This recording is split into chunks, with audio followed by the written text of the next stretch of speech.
दोस्तों जेकेएसएसबी के computer PYQ series में एक बार फिर से आपका वेलकम करते हैं। आज का हमारा सेशन 6 हमारी क्लास 7th होने जा रही है और यहाँ पे हम करने जा रहे हैं फाइनेंस इंस्पेक्टर का जो पेपर आया था। फाइनेंस इंस्पेक्टर के पेपर का जो कंप्यूटर सेक्शन के क्वेश्चंस हैं वो हम करने जा रहे हैं। तो स्टार्ट करते हैं आज के पहले क्वेश्चन से। So the first question is दुनिया का पहला सुपर कंप्यूटर बताइए कौन सा है। Which one of the following is world's first supercomputer? Option A Fugaku, option B Param, option C Sire, option D IBM 370। देखो यार, सबसे पहली बात ये कि भाई सुपर कंप्यूटर क्या चीज होती है। Let's understand the super computer term first. असल में सुपर कंप्यूटर क्या होता है। सुपर कंप्यूटर दुनिया का सबसे पहला सुपर कंप्यूटर इंट्रोड्यूस किया गया था साल 1976 में, ये डेट याद रखिएगा। और उस सुपर कंप्यूटर का नाम था सी रे 1। ठीक है, सी रे फर्स्ट उस सुपर कंप्यूटर का नाम था। Now what is the meaning of super computer. देखो सुपर कंप्यूटर होता है ये एक हाईली पावरफुल कंप्यूटर्स होते हैं क्लास। सुपर कंप्यूटर क्या होता है, ये क्लास ऑफ हाईली, ये होती है class of highly powerful computers. ठीक है, पावरफुल कंप्यूटर्स दुनिया के सबसे पावरफुल कंप्यूटर्स की एक क्लास होती है जो परफॉर्म करती है system available at any given time. ठीक है, एक चीज तो ये होगी। दूसरी चीज ये है कि जितनी भी कॉम्प्लेक्स एल्गोरिदम्स होती हैं, कॉम्प्लेक्स साइंटिफिक रिसर्चेस होती हैं, इंजीनियरिंग वर्क्स होते हैं, वो सारे के सारे इन सुपर कंप्यूटर्स के जरिए से कराए जाते हैं। सुपर कंप्यूटर्स वो सारे काम जो है वो करते हैं। ठीक है, नाउ अब दूसरी बात आती है कि भाई ये जो सुपर कंप्यूटर्स हैं, सुपर कंप्यूटर्स की एवोल्यूशन का थोड़ा सा हम हिस्ट्री जानते हैं। देखो 1950 से लेकर 60s के बीच में, 1950 से लेकर 60s के बीच में सबसे पहली जो आया था क्या था, वो IBM स्ट्रेच, IBM 7030 स्ट्रेच।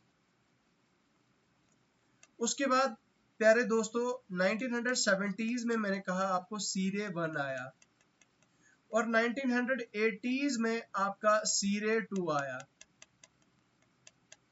ठीक है, उसके बाद आपका 1990s से लेकर 2000 और स्टिल प्रेजेंट अभी तक। ठीक है, तो क्या है आपका फुगाकू। फुगाकू जो आपका कहाँ पे है, जापान में। तो फुगाकू क्या है, वो एक सुपर कंप्यूटर है, वो जापानीज सुपर कंप्यूटर है। ठीक है, अब इसको फुगाकू को किसने डेवलप किया है। देखो फुगाकू की अगर बात की जाए तो इसको डेवलप किया गया है राइकन एंड फुजित्सु जापान। इसको राइकन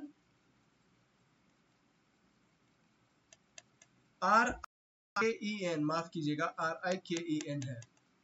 ठीक है, RIKEN राइकन एंड फुजित्सु जापान ने इसे डेवलप किया है। Next, which one of the following is not a programming language. भाई मैंने पिछली क्लासेस में भी आपको कराया कि भाई कौन सी ऐसे जो है वो प्रोग्रामिंग लैंग्वेज नहीं है। देखो जावा भी आपकी प्रोग्रामिंग लैंग्वेज है, आपका पाइथन भी आपका प्रोग्रामिंग लैंग्वेज है, लेकिन SQL क्या है, ये आपकी स्ट्रक्चर्ड क्वेरी लैंग्वेज है। ठीक है, तो इसका मतलब ये आपकी प्रोग्रामिंग लैंग्वेज नहीं है। ठीक है, एक ये हो जाता है। दूसरा ऑप्शन इसका आंसर हो जाता है हाइपरटेक्स्ट मार्कअप लैंग्वेज। ठीक है, तो ये दोनों इसके आंसर हो जाएंगे ऑप्शन बी और डी, ये हो जाएगा आपका right answer. Which one of the following section of the CPU is responsible for performing mathematical operations? अगर आप याद करेंगे तो लास्ट क्लास में मैंने कहा था आपको CPU के फंक्शंस के बारे में, CPU के बारे में पूरा मैंने बताया था कि क्या क्या यूनिट्स होते हैं उसके। तो अरिथमेटिक लॉजिकल यूनिट का काम क्या रहता है भाई, मैथमेटिकल ऑपरेशंस को परफॉर्म करना, याद रखिएगा, वेरी वेरी इंपॉर्टेंट। उसके बाद what technology is particularly used in barcode wand reader and barcode slot reader. देखो जो टेक्नोलॉजी यूज की जाती है उसको हम क्या बोलते हैं, लेजर स्कैनर। ठीक है, मतलब वो लेजर का यूज करके क्या करते हैं कि स्कैन करते हैं। आपने देखा होगा कि जो बारकोड रीड करता है, जैसे फॉर एग्जांपल आपने कहीं शॉपिंग मॉल में चले गए, आपने कोई भी आइटम ले ली, उसके उसके उसके ऊपर जो है वो आपका क्या होता है, एक बारकोड होता है। ठीक है, बारकोड में वहां पे नंबर्स लिखे होते हैं 890140, कुछ इस तरह से जो है पैटर्न लिखा होता है। ठीक है, बारकोड लिखा होता है। अब बोलता है कि उस बारकोड को रीड जब करता है, जो जो करता है उसको हम क्या बोलते हैं, वो हमारा होता है लेजर स्कैनर। ठीक है, जो उसको रीड करता है। ठीक है, अब जो उसको रीड करता है असल में वो बारकोड रीडर होता है, बारकोड रीडर होता है। ठीक है, बारकोड रीडर होता है, लेकिन बोलता है कि particular using barcode band reader and barcode slot reader. कौन सी टेक्नोलॉजी उस बारकोड रीडर में यूज की जाती है, तो उसको हम क्या बोलते हैं, वो जो टेक्नोलॉजी होती है वो हमारी लेजर स्कैनर होती है। ठीक है।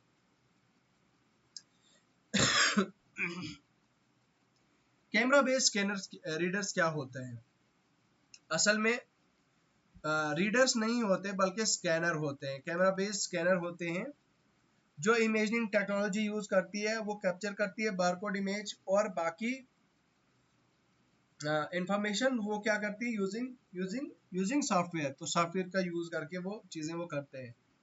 ठीक है, उसके अलावा बारकोड स्लॉट रीडर भी है। बारकोड स्लॉट रीडर का मतलब क्या है कि लेजर स्कैनर जो है वो, बिकॉज द लेजर स्कैनर, असल में जो लेजर स्कैनर है उसकी बीम, वो एक बीम डालता है टू रीड बारकोड। ठीक है, उसकी लाइट को रिफ्लेक्ट करके बारकोड का पैटर्न को रीड करता है। उसके बाद उस बारकोड पैटर्न को रीड करने के बाद उसको क्या करता है कि उसको इलेक्ट्रिक सिग्नल्स में कन्वर्ट कर देता है। ठीक है, तो ये रहा आपका next. What is which one of the following is not a real time operating system. तो भाई बताओ इनमें से कौन सा रियल टाइम ऑपरेटिंग सिस्टम है। तो देखो यार, सबसे पहली बात तो ये कि आपको यहाँ पे पूछा गया not a real time operating system, तो इसका आंसर हो जाएगा पाम ओएस। पाम ओएस क्या है कि वो आपका not a real time operating system होता है। अगर VxWorks की बात की जाए दोस्तों, तो ये आपका एम्बेडेड सिस्टम होता है जो एरोस्पेस में यूज किया जाता है, डिफेंस में और इंडस्ट्रियल एप्लीकेशंस में इसका यूज होता है। ठीक है, तो पाम ओएस आपका जो है वो इसका यहाँ पे यूज किया जाता है। अब यार अगर थोड़ा मैं आपको थोड़ी सी जानकारी आपको ऑपरेटिंग सिस्टम के बारे में दूं, तो मैं जैसे जैसे बोलता जाऊंगा आप लिखते जाइएगा, क्योंकि मैं सारा का सारा यहाँ पे नहीं लिख सकता। तो सबसे पहले टाइप जो होती है ऑपरेटिंग सिस्टम की, उसको हम बोलते हैं बैच ऑपरेटिंग सिस्टम। ठीक है, वो क्या करती है, बैच ऑफ जॉब्स करती है। उसकी एग्जांपल क्या है, आईबीएम ऑपरेटिंग सिस्टम 360 और यूनिवैक UNIVAC, ये है आपका batch, BATCH, batch operating system. उसके बाद दूसरा ऑपरेटिंग सिस्टम आता है time sharing operating system. Time sharing ये क्या करता है, मल्टीपल यूजर्स को एलो करता है कंकरेंटली, मतलब स्क्रीन एक बार एक टाइम पे स्क्रीन मल्टीपल यूजर्स को यूज करने देता है, यानी कि एक ही स्क्रीन बहुत सारे मल्टीपल यूजर्स यूज करते हैं, तो इसको हम क्या बोलते हैं, टाइम शेयरिंग ऑपरेटिंग सिस्टम। उसके बाद होता है अच्छा, इसकी एग्जांपल क्या है टाइम शेयरिंग की, यूनिक्स है, यूनिक्स है और मल्टिक्स है। ठीक है, याद रखिएगा यूनिक्स और मल्टिक्स है। तो ये रहा आपका इसके बारे में। उसके बाद होता है आपका डिस्ट्रीब्यूटेड आपका ऑपरेटिंग सिस्टम। तो डिस्ट्रीब्यूटेड ऑपरेटिंग सिस्टम क्या है कि ये इंडिपेंडेंट कंप्यूटर को मैनेज करता है। ठीक है, तो इसका है distributed operating system DOS based. ठीक है, इसको हम बोलते हैं डॉस बेस्ड। तो इसका क्या है, ANEOBA एन्यूबा एक एग्जांपल है और प्लान 9 दूसरी एग्जांपल है। उसके बाद network OS, network operating system क्या होता है, जो हमें नेटवर्किंग कैपेबिलिटीज प्रोवाइड करता है। ठीक है, जैसे कि novel network for example. Novel network है, विंडोज सर्वर है, ठीक है। उसके बाद आपका आता है रियल टाइम ऑपरेटिंग सिस्टम, जिसकी हम बात कर रहे थे। Real time operating system RTOS बोलते हैं इसको। तो ये प्रोवाइड करता है रियल टाइम प्रोसेसिंग, ठीक है। फॉर एग्जांपल QNX है, VXWorks है, RT लिनक्स है। तो ये रहा आपका आंसर। उसके बाद मोबाइल ऑपरेटिंग सिस्टम आप जानते हैं कि एंड्रॉयड है भाई, विंडोज मोबाइल है, या फिर iOS है। डेस्कटॉप ऑपरेटिंग सिस्टम है, आपको पता है कि भाई विंडोज 11 और विंडोज 10 अभी मार्केट में चल रहा है, तो वो आएगा। उसके बाद सर्वर ऑपरेटिंग सिस्टम होता है जो सर्वर प्रोवाइड करता है, जैसे उबंटू सर्वर, ठीक है। मेन फ्रेम ऑपरेटिंग सिस्टम होता है। मेन फ्रेम ऑपरेटिंग सिस्टम की एग्जांपल क्या होती है, जैसे कि IBM ZOS, ठीक है। IBM ZOS, Unisys, IBM ZOS Unisys, ठीक है। तो ये रहा आपका एग्जांपल इसके बारे में। उसके बाद होता है हाइब्रिड ऑपरेटिंग सिस्टम, जो सभी चीजों को क्या करता है, कंबाइन करता है, ठीक है, जो भी हमने ऊपर चीजें डिस्कस करी। अच्छा, कौन सा ऐसा शॉर्टकट होता है भाई जो पावर पॉइंट प्रेजेंटेशन में किसके काम आता है, किसके काम आता है, हमारी स्लाइड शो के। तो इसका आंसर हो जाएगा F5, ठीक है। F5 का काम क्या है कि भाई ऑपरेटिंग सिस्टम को, सॉरी माफ कीजिएगा, आपका स्लाइड शो को का शॉर्टकट यूज किया जाता है। आप डायरेक्टली आप F5 प्रेस करते हैं तो आप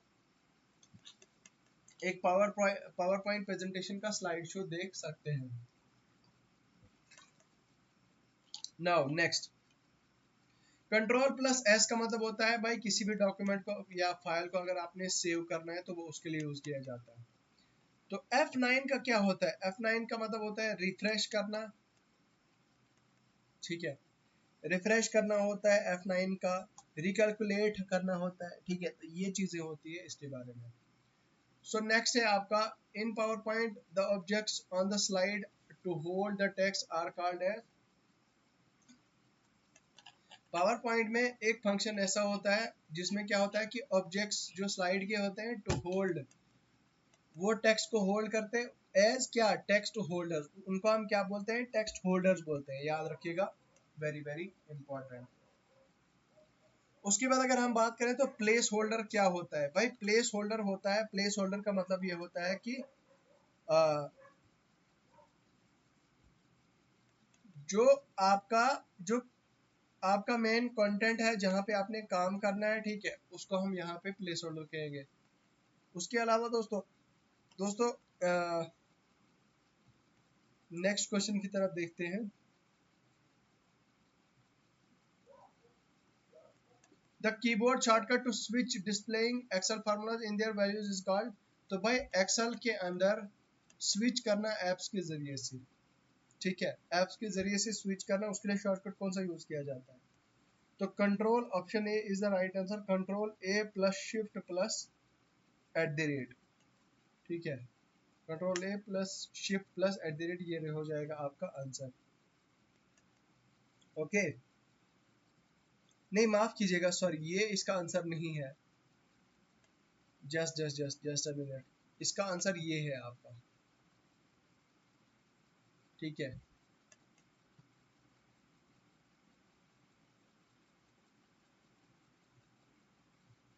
ऑल राइट, ठीक है। कंट्रोल प्लस शिफ्ट प्लस ये हाइफन वाला साइन, ठीक है। चलो नेक्स्ट अब देखते हैं। The processor of dividing the tracks into sectors and tracks is called. तो उसको हम क्या बोलते हैं, वो जो प्रोसेसर जो हमारे डिस्क के ट्रैक्स को सेक्टर्स में बदल देता है, उसको हम क्या बोलते हैं, तो वो हमारा फॉर्मेटिंग कहलाता है, ठीक है। फॉर्मेट करना बोलता है, okay.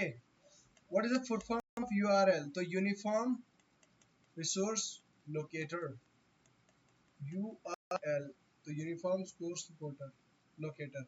Which of the following devices is used to transmit data over telecommunication lines? भाई पिछली वीडियोस में भी मैंने आपको समझाया था, इसका मॉडर्न आंसर होता है। मॉडर्न का मतलब होता है मॉड्यूलेटर और डीमॉड्यू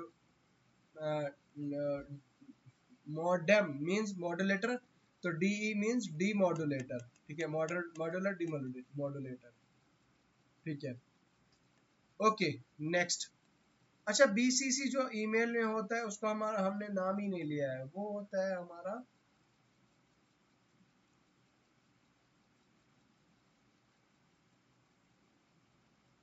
okay. The term BCC in email stands for what? तो इसको हम बोलते हैं ब्लाइंड कार्बन कॉपी, ठीक है। तो ये रहे आज के कंप्यूटर के क्वेश्चन। उम्मीद करता हूँ आप लोगों ने एंजॉय किया होगा दोस्तों। इस वीडियो को ज़्यादा से ज़्यादा अपने दोस्तों के साथ शेयर करें, वीडियो को लाइक करें, और इसी के साथ में हम आपके साथ और भी सेशन लाते रहेंगे।